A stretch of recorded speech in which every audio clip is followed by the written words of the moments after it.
Hey, what is up guys? This is Sarverin here, and today I wanted to bring you guys a guide for the Highmaul Coliseum. I mean, some of you guys may not have it yet. If you don't know how to get it, you need 4,000 broken bones from your Gladiator's Sanctum. You get that, you can collect bones from dead players. Once you get 4,000, you get the Bone Collector achievement, and after that, you can buy the plans to upgrade your Gladiator Sanctum to level 3. And once you upgrade to level 3, you can participate in a 25-man free-for-all. Now, it can be less than 25 people if people don't enter the queue when it pops.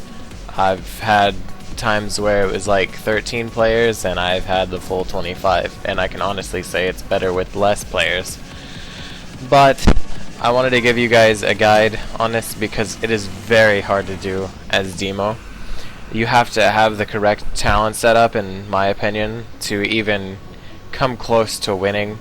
I mean, it's so difficult to pull off. It's really insane. All the warriors and the red pallies in there, they will tear you. They'll tear it up. It's no. So I made a spec after a couple tries. Basically, this is like the pure survival build. You know, you want to peel with this. You want to keep melees off of you with Howl of Terror. Like, you might have to keep Howl of Terror on cooldown in there, and even then, it's not guaranteed to be enough to save you. Harvest Life. It's great for halfway through the fight when there are a lot less players and everybody's just kind of fighting in mid. Because you could just kind of stand back and drain back to full life without popping all your cooldowns. You know, it's really handy. I must say, drain life is a must. So, get Harvest Life here. For Sacrificial Pact, I took this because Soul Link was killing my pet way too much, and I needed something for when several people bursted me. This Dark Bargain is such a long cooldown that it's not gonna save you more than once in there. Like, there's no way you're gonna survive 3 minutes after you use it to use it again. So there's really no point in taking Dark Bargain, and this actually lasts longer. So I would take Sacrificial Pact, and if I summon my pet, because you're going to be using the Abyssal for this build. The Abyssal is a really tanky pet, and since I've got Grimoire of Supremacy, you know, instead of it being an Infernal, it's an Abyssal. And the point is, when I use Sacrificial Pact, it gives me 109k shield, and I get this every minute. So I think this talent is a pretty big one. Like, if you didn't have this, it would just make your life so much harder in the Highmaul Coliseum. I don't know. It's kind of fun, but I hate being on the verge of death when like 3 people switch to you. So there's quite a bit of strategy involved in actually winning. Now, I mean, if you guys want to just, you know, complete the quest, that's pretty easy. You just, you know, you keep queuing and eventually you'll get it, because you have to kill 100 gladiators in there. That's no problem. Even pets count as a gladiator. So I mean, I've heard like Death Knight's Army of the Dead, they all of the pets from it, they count as kills. So the quest is no problem. It's winning that's hard. That's why I take Blood Horror here, to keep melees off of you, because this is mostly like when you queue, you're mostly going to find Death Knights, Warriors, and Ret Paladins. So you should switch your spec accordingly. Now, if you do queue into one and it does have mostly spellcasters, are like hunters and just druids, and I mean a lot of stuff you wouldn't normally see in there, then by all means, you know, I would take like Shadow Fury or Mortal Coil, because they wouldn't be close to you. Or you could take Unbound Will if you need it, but I don't know, this build right now is working really well. So if you guys follow this build here, you guys should be fine. I mean, Demonic Servitude for the Abyssal, you know, Archimonde's Darkness, just because who would pick these 2 talents right now? They're pretty unviable, in my opinion. Let's move on to the Glyphs.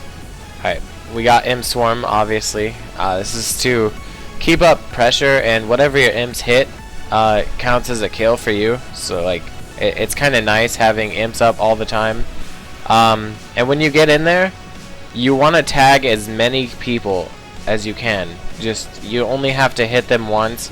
So start like putting corruption on people, and just, you know, if you get anyone killed like while you've tagged them, it powers you up in there. So the more tags that you get, the stronger you're gonna be.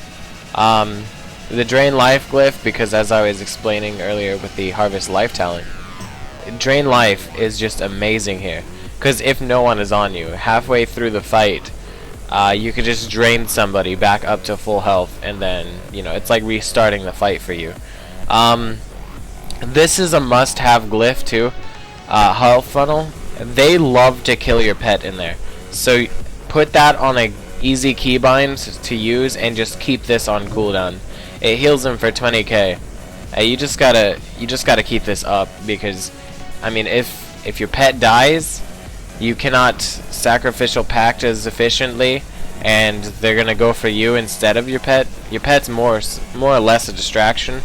And with the Abyssal, you get an AoE stun, again useful for keeping melees off of you. It's just, he puts out a high AoE, so the point of him is to tag as many people as he's going around killing things. You want this health stone glyph, because one, like, just the one use of a health stone is not gonna do much for you, but with 100% more healing, and it's healing over time, it could mean the difference between life and death. These two glyphs are optional in my opinion, so I mean, you guys can just do whatever you want for that, but the purpose of this build is it revolves around several abilities: Howl of Terror, Sacrificial Pact, and Blood Horror. You guys want to keep these on cooldown if you can, and this too. You want to keep this on cooldown, especially because, like, if your pet is dead, you're pretty much screwed. There's nothing else you can do. So that's why I made a macro, which you guys should do the same. It's a cast sequence macro, and I'll actually give a link to it in the description. I'll give a link to any of these macros, such as Meteor Strike, which this is a simple macro. Basically lets me use it so I don't have to like click over here or use that weird keybind.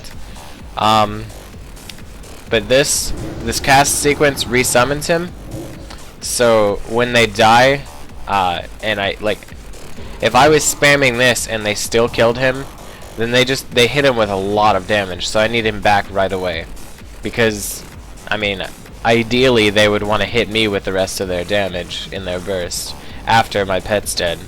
I don't know why, but they usually like to just kill pets first. I'm thinking it's due to the quest, you know, where pets count as gladiators, so it counts towards their quest. You can use items such as Crystal of Insanity. So if you guys don't have these, like these little dual hero items, I recommend getting them. I believe you can use potions in there, but don't quote me on that.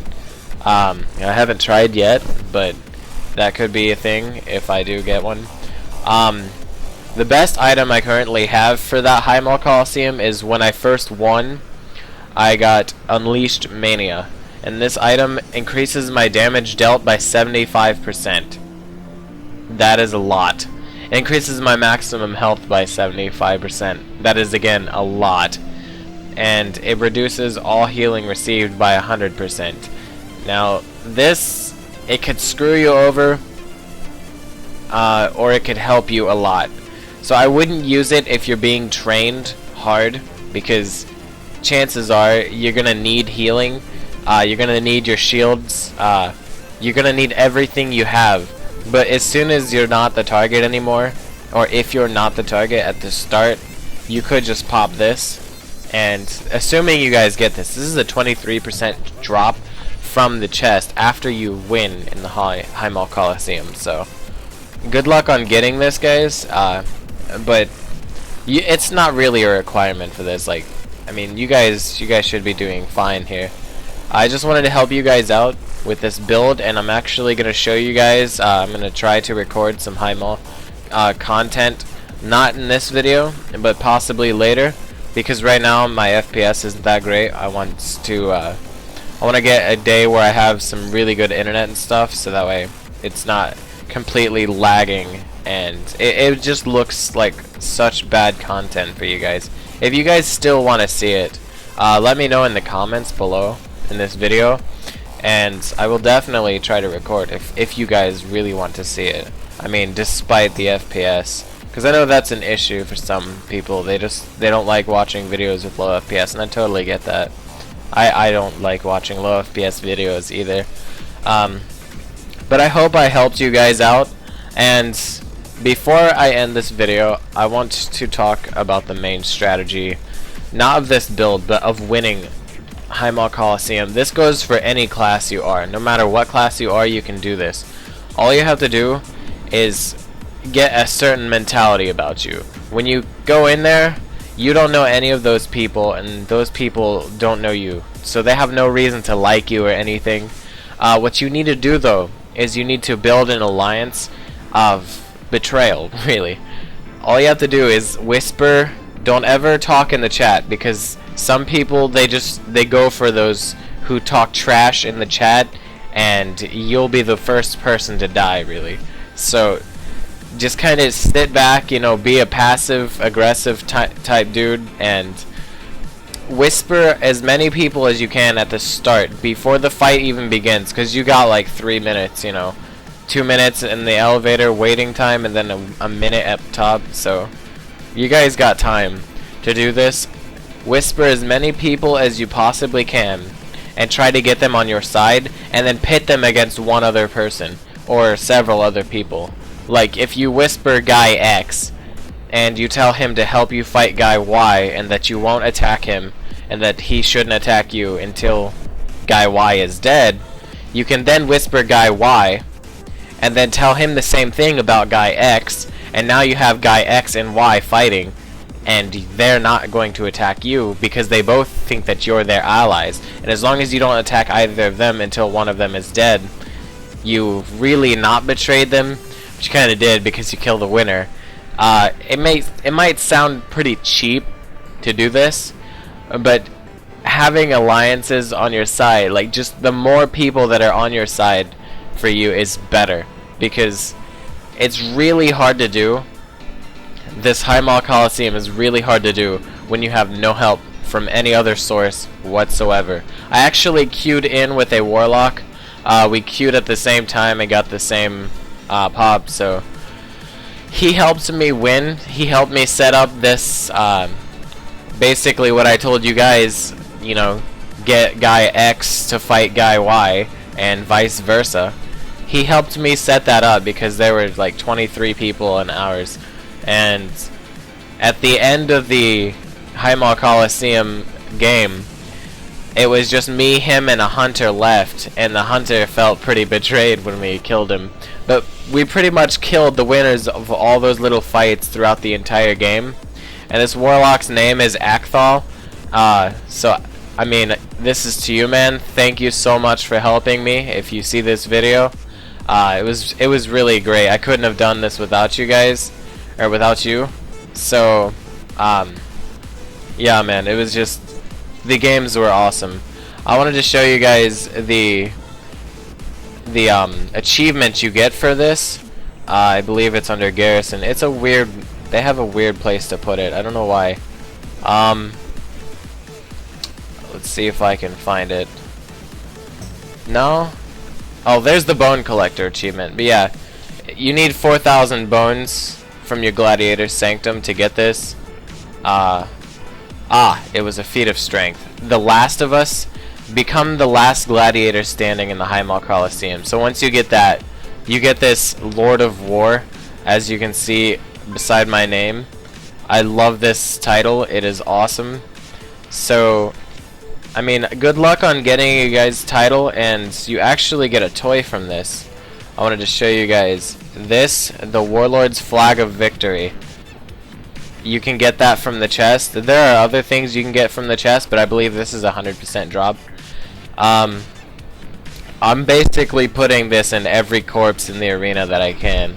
So I hope you guys enjoyed this like tutorial type deal, and let me know in the comments if you guys want to see me do some Highmaul Coliseum. I'm sorry I haven't released much videos. Like I wanted to release more, but as soon as the season started I tried to push, and I'm still pushing right now, and for threes I'm actually higher than I've ever been right now. I'm 1693 and I want to push 1750 hopefully today or maybe tomorrow. I don't know when you guys will be seeing this video, but hopefully by then I will be 1750 at least. Basically I want to push 2k this season, so wish me luck guys, and that concludes this video, so peace.